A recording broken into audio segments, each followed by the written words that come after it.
Hello. Hi, you guys. It's Natalie. Hi, you guys. Welcome to my channel, Find Joy in the Journey. Um, this is my first time out in the Joy Garden where I'm going to actually go out there and work. It's around, 3 o'clock in the afternoon. Had spent the first part of the morning doing other things. Um, so I'm going out there and I'm going to trim some leaves, trim the outer leaves around the cabbage. Um, and I'm going to harvest the mustards and some of the collards and the shallots. I'm going to harvest the shallots and just check everything. I did do my morning inspection, um, and everything looked great. But during the morning inspection, I said to myself, you know what? It is time to harvest some of those big leafy greens. The mustards look incredible. The collards look like something's been nibbling on it. So while I'm down there doing my harvest, I'll see exactly what's going on down there. Because I may need to treat that with I use a garden dust by 8. So I use a garden dust on that, and I can probably sprinkle a little garden dust on that and then cover it with netting. I have insect netting. So to kind of protect, it looks like that's the only thing that the insects are nibbling on. The the insects has decreased, and this is just the beginning of fall. I know during the lower temperatures, the insects do, they decrease a lot. But I've been noticing, I haven't seen insect damage on the cabbages. I saw a little insect damage on the broccoli earlier on, but I haven't seen any more since then. So that's a good thing. Oh, the leaf-footed bug and the bugs that I was contending with the tomato plants, I don't see any. So this time I think I will actually harvest some tomatoes. Tomatoes like lower temperatures, so I think it's 65 or 75 to like 85 degrees. Some people say 75, some people say 65 to 85, but not over 85. When it gets in the 90s, then that's a problem with the tomato plants. It gets too hot, those flowers won't pollinate. They won't self-pollinate, and they'll die off. So your little flowers that grows the tomatoes, they'll die off if the temperatures go above 90. So far we've been staying in the 80s. This morning it was 60 degrees. I want to show you this. So 87, right? And it feels really good out here. There's a little bit of a breeze. Um, But I'm going to quickly go out there and do a little harvest and another quick inspection, see what needs to be trimmed or what needs to be pruned, what needs to be fertilized. Because also, I think during the fall and winter months, there's not much fertilizing. That's for spring and summer, and it's way less fertilizing during the colder months or the milder uh, with the milder temperatures. So today will be me trimming the cabbage leaves, and two reasons why. Trimming those outer cabbage leaves, the outer cabbage leaves will, especially the ones that's down at the bottom near where the soil is in the container, it clears out that area. You have airflow. It's not all damp and wet under there. It so no insects hiding out under there, or just when it gets wet and damp and moist under there, the leaves can get really yellow and ugly down there. Also, cutting off those outer leaves will encourage the growth of those inner leaves, the inner leaves that turn into the cabbage head. So that's another reason why I do that. Um, Also, what else? Oh, the mustards. It's time to harvest the mustards, plain and simple. There's a mustard leaf out there I have to show you that is absolutely huge. That's Florida broadleaf mustard that's out there. And then I have the red giant mustard. It's a red variety that I'm growing for the first time. They have the Mizuna Miss America. I'm going to see if it's time to harvest that. The Mizuna Miss America doesn't get really large like the red giant. The red giant leaves are about as large as a Florida broadleaf, but they have a red tint to it. So I'm going to go out there and get started. And you guys can come with me. Also, the shallots. I'm going to harvest the shallots too. Okay? Let's get started.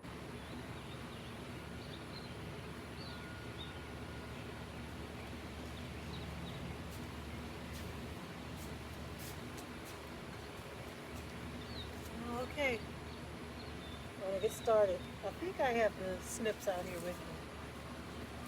Let's see. Did I bring them? No, I didn't bring the snips. Sorry. Be right back. I thought I brought them with me. Okay, I'm going to start with these mustards. They're huge. So I'm going to turn you where you can see.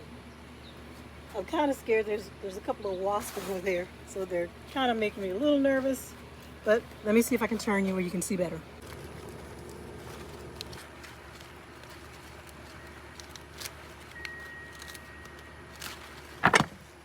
Look at this.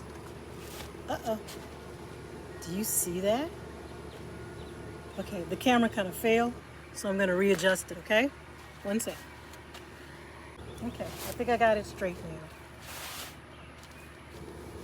Huge leaves.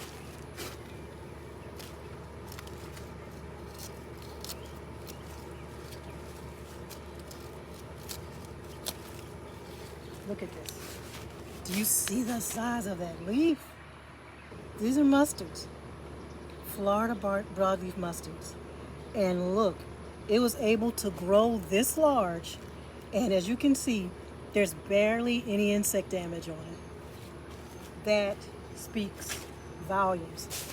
That means that we're getting into the months where you have little insect problems. I love that.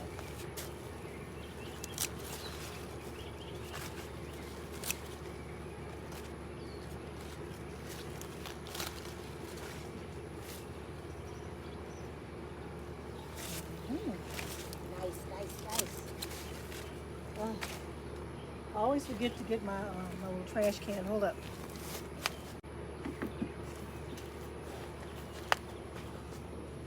I normally keep another container for like the old ugly yellow leaves.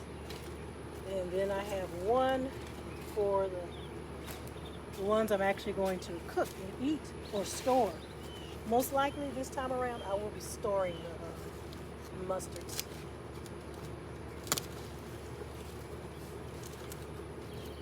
Hope you guys can see well.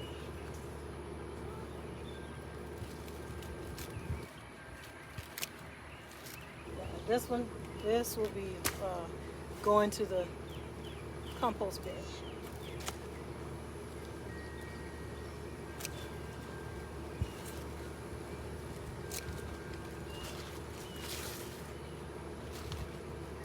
The leaves are so big they can barely fit in my little harvest basket.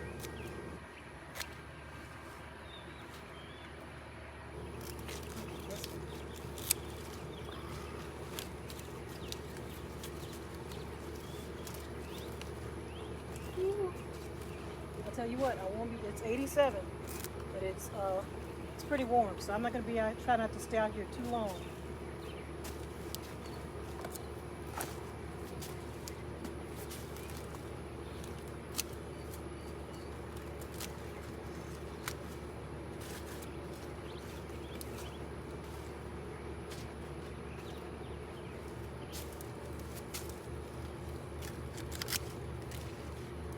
Wait, is that a bug? No, it's a leaf. I like that was a bird.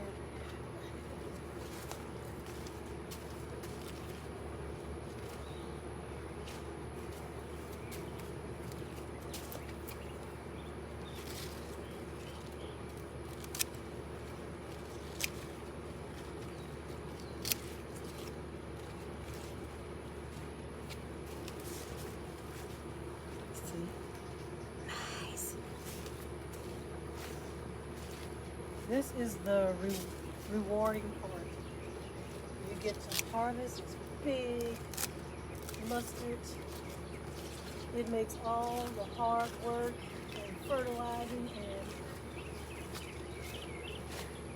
fighting insects and all of that. It makes it worth it. You know what? This little stick doesn't even need to be here. Okay, here's the raised bed. Now that I have harvested the majority of the mustards, you can actually get a better look at the red kidney beans now. There are some that are green, not ready for picking yet. And these are the older beans over here. And I'll be harvesting those soon. Just gotta make sure they're completely dried out and that the beans are hard. And that's all that's in that raised bed. Like I said, there wasn't much that survived, but what I do harvest of the red beans will be used as seed. But I just wanted to show you what the raised bed looked like without all that beautiful big foliage. I know this is a bad shot because it's really shady, but I just wanted you to see. And look, and here are the mustards that I harvested. 2 containers. I had to use both of my containers. Truth be told, I am not going back out there to harvest anymore until the sun goes down. It's hot. What was I thinking? Let me go get the second container.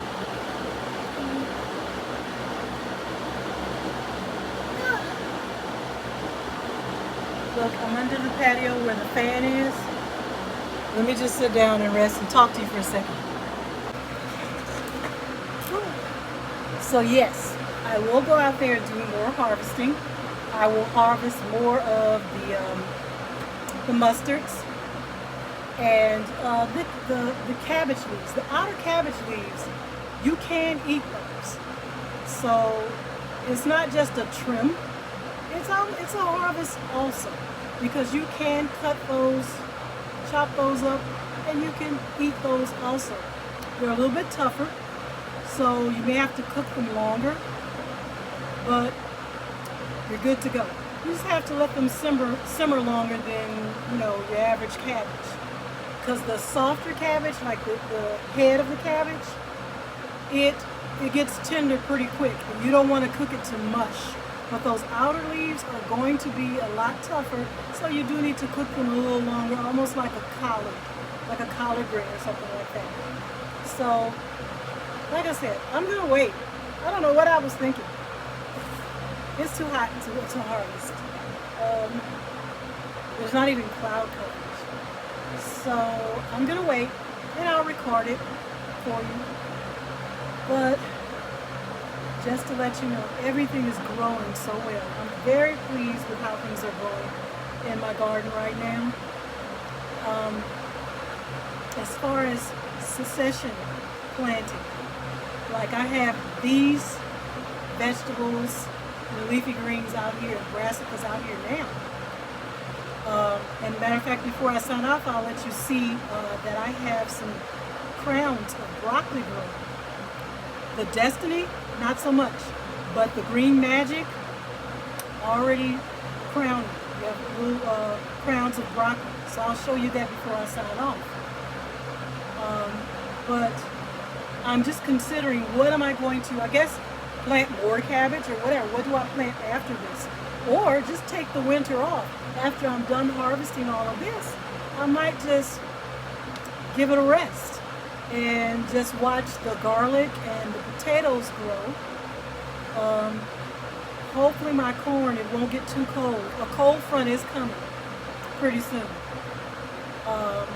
So I hope my corn survives. It's not a freeze, but it is a cold front. So the temperatures are going to be like in the 40s, I believe. And I'm hoping that a lot of my plants that don't like low temperatures, I hope they survive. I think they will. But in Louisiana, we do have a long growing season. So I was taking a chance by planting corn this May. But my early sun glow is already forming its tassels and silks, and I have been hand pollinating almost every single day. The others, which is the silver and gold and the bodacious, they haven't started growing their tassels and silks yet. Don't know what's going to happen with that, but I have a feeling I will be able to harvest from the early sun glow. So that's a win. Okay, so I'm going to go ahead and show you the broccoli real quick, and then I'll sign off, and I will finish harvesting, and I'll post a video of that. Okay. Just do a quick run through and I'll pass by the corn to get over here to the broccoli. But I want you to see this. Look at that. This is the green magic broccoli. So yeah, the crowns are forming. Next to it is the destiny broccoli. To be totally honest, these they're stressed out quite a bit. So I'm wondering if that's why they're not forming their crowns yet. I have to water them quite frequently. I don't know. I may maybe when I water them, I may fertilize them also, just to encourage some more growth. I got to see what type of fertilizer it may need. When you're forming the broccoli crowns, I don't know if it needs more nitrogen or more phosphorus or even potassium, but I will see. And I'll go ahead and fertilize it too when I water. One thing you need to do if you're fertilizing, make sure that your soil is already moist, because if not, when you add the fertilizer, when you have dry soil and you add any type of moisture to it, it runs straight through to the bottom. So you have to make sure the soil is moist first, and then you add your fertilizer. Okay? But let me show you some more of the Green Magic broccoli crowns. Look at that. Yeah, it makes everything worth it. Look. Every insect infestation. Coming out here watering in the heat. Mixing up tons of fertilizer, water-soluble fertilizer, and going to each and every plant and fertilizing them one by one. Makes it all worth it. Because guess what? When that's ready and it's mature and I harvest that, that is going to my table. Okay? From the garden to the table. That's what it's all about. Growing your own groceries, growing your own food. Since I'm nearby, I'm just going to let you look at the cabbage greens. These are the cabbages. Right there, that's one that I'm very pleased how I trimmed the leaves off that one, those outer leaves. And this is my largest head of cabbage right there. That's the largest. First of all, it has a container to itself. But when I trimmed off those lower leaves, it left plenty of room underneath there. I can get to it, I can fertilize, I can water properly. And also it encouraged the inside growth of the actual head in the middle there. Okay, nice. Everything's going well. Look at that. That's a good sized cabbage head already.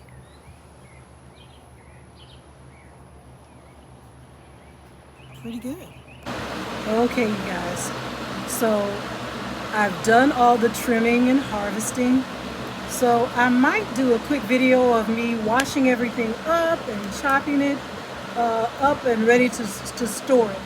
This time I'm going to blanch the greens. I'm going to blanch them and store them. I'm going to freeze them.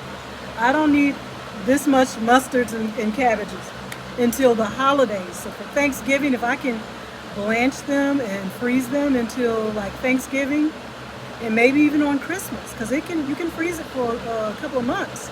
So you never know. I'll have fresh mustards and cabbage, even for the holidays. So, oh, and my shallots too. I will dehydrate the shallots.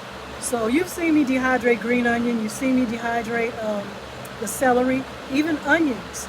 And I never showed you me dehydrating the shallots, but it's the same procedure as you do with the green onions. But so yeah, I'm finished with the harvesting and trimming, and now it is prep for storage. So when the time comes, I will record that and let you see. Okay? So I'm gonna go ahead and sign off now. I'm sitting under the patio. It's nice and cool, and I thank you guys for tuning in. I appreciate you. Welcome to my new subscribers. I appreciate you guys too. Thank you for joining me on the journey. So I'm gonna sign off now. Bye guys. You have a great day and happy gardening.